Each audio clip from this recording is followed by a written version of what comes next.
Hi, everybody. This is John Corelli, your average guy with his average guy opinions. I'm just going to let him do his thing today. Well, no, not if you're going to sit right between me and the camera. Oh my God, he's a jerk. Uh, Thought maybe we just see his tail once in a while, but no. That's the type of animal this is. He was born feral, just so you know. His name is Boba Pet, as some of you hopefully know. And man, as I had a close up of my face, good morning. And here, isn't that a typical perfect mug for the way I live my life in this little guy?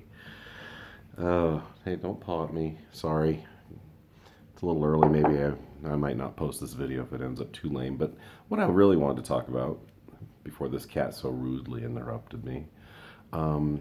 This has been in the news the last few days, and it's apparently a thing that scientists in the nanotechnology field are sending emails to spinach plants, and they're claiming that they're getting messages back. All right, all right. Can we maybe just get the whole solar panels and windmills on every fucking building on this planet first? Can we get that done? So we don't have to depend on oil anymore and pollute ourselves into non-existence. Can we maybe do that? That's the first thought that goes through my head when I see stupid science, right? How about maybe working on creating plant-based meats and replacing not only the cruelty we do to animals by eating meat, and by the way, I eat meat. I'm a big hypocrite, but I also know not only is meat, not only is factory farming cruel to animals, we also know that the methane those animals are putting into the atmosphere is ridiculous. It's a big part of why we have a planetary global warming crisis. Just a little sidebar. In England, I think it is, they are having, they're putting these cows in tents. Dairy cows, beef cattle, they're putting them in tents because the methane they produce through their bodily functions, it really is a crisis on the planet. I'm sure many of you know about this, but so now they're putting them in tents. Apparently they're not dying in there from their own methane, and then this methane goes somewhere and is apparently used for energy. That's the new thing, which is great. But maybe this is the problem with humans. We're a band-aid society, right? We come up with some great shit, and sometimes we come up with some not great shit. And then the next thing we know, we're putting a band-aid on it instead of curing it the way it should have been cured or should be cured. Instead of just saying, hey, we got to eat way less meat. Maybe, like I said earlier, maybe use plants to create the meat. I've actually had some plant-based meat. I don't know if you have. It's not bad. I was fine with it. There are varying prices and qualities of this stuff. I'm not a huge red meat eater anyway. Chicken. I'm sorry. I gotta apologize for my single man based chicken genocide. I don't even want to think about how many chickens I've eaten in my lifetime. It's a horrifically high number. And I know it's not just me. Every time I go by a Chick-fil-A or Cane's, there's just lines wrapped around the building to these drive-thrus at these places. And I've been to these places too. I'm not, like I say, I'm not going holier than thou, but I am saying that we can do better. I think we can. I know chickens, from the little research I've done, are a lot easier on the environment than beef cattle and dairy cattle because they're smaller animals. They don't put out the types of methane that those big animals do. So I kind of rationalized, okay, I'll eat chicken. But if I found a plant-based alternative to chicken and it tasted fine and it's not going to have me grow a third arm out my back, then I'd go with it. Which brings us back to the sentient spinach. And it was funny because I thought, Sentient Spinach, what a funny name, not only for maybe this episode, but also for just maybe a punk band, I think would be great. I also think Sentient Spinach is just, I'm sorry, but I found out, tripping over my words too early, Mazel Tov.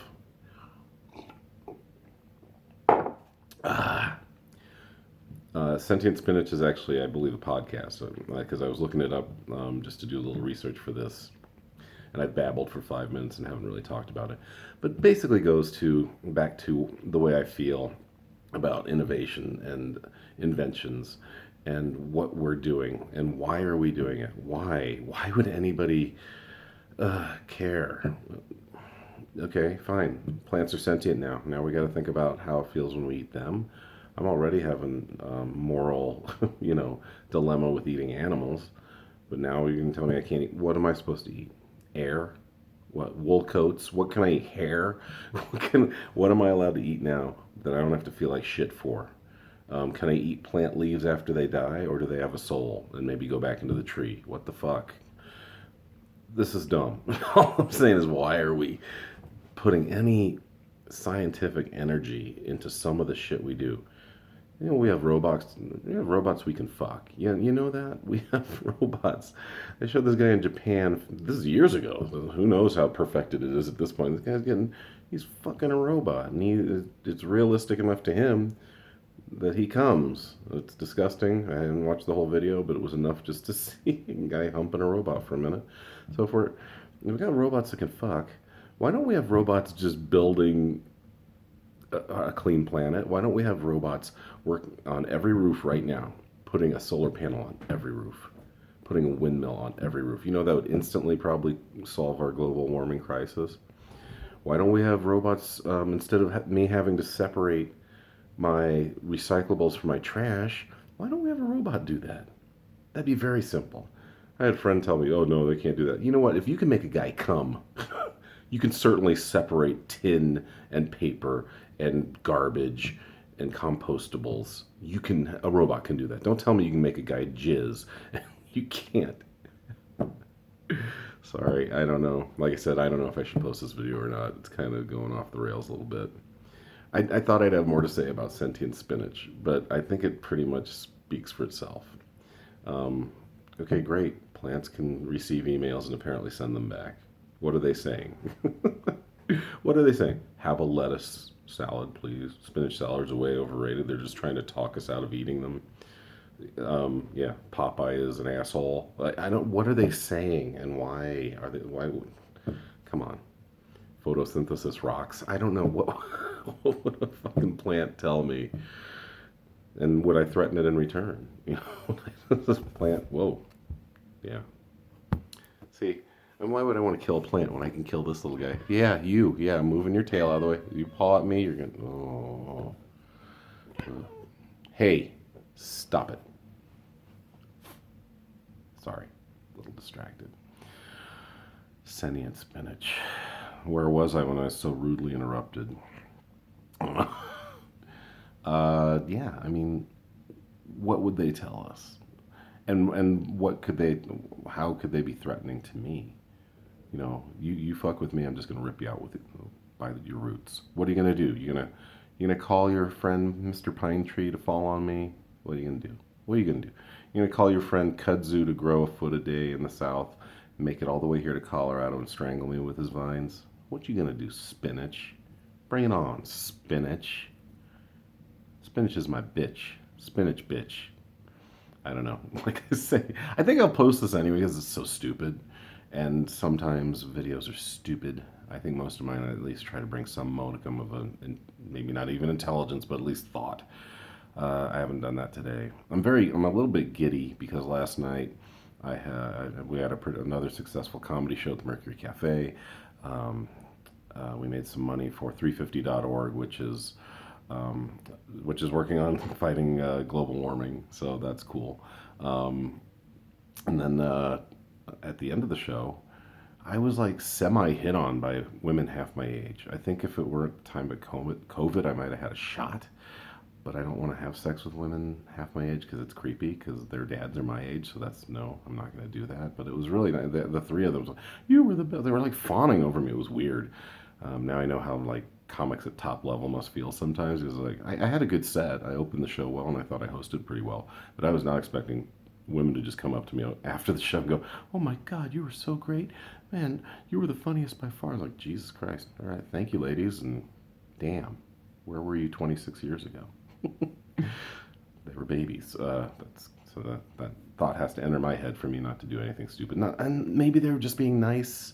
I don't know. But anyway, I'm about to go over time, but what I also wanted to mention is a producer from a local TV outlet here in Denver, wants to start recording our shows on TV, or at least once in a while. So that's really cool. So I will keep you updated about that. I'm very excited about that. And so, hey, here you go, right?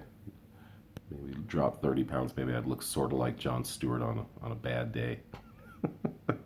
That's it. So there's some stuff I like to complain about, some stuff I'm happy about. And maybe this video will make it, maybe it won't. It probably will. I'm feeling lazy this weekend. That's episode 38. Sentient Spinach and other things. You guys have a great weekend, or whatever you're doing. Hope your life is going well. Mine is right now. I'll talk to you guys soon.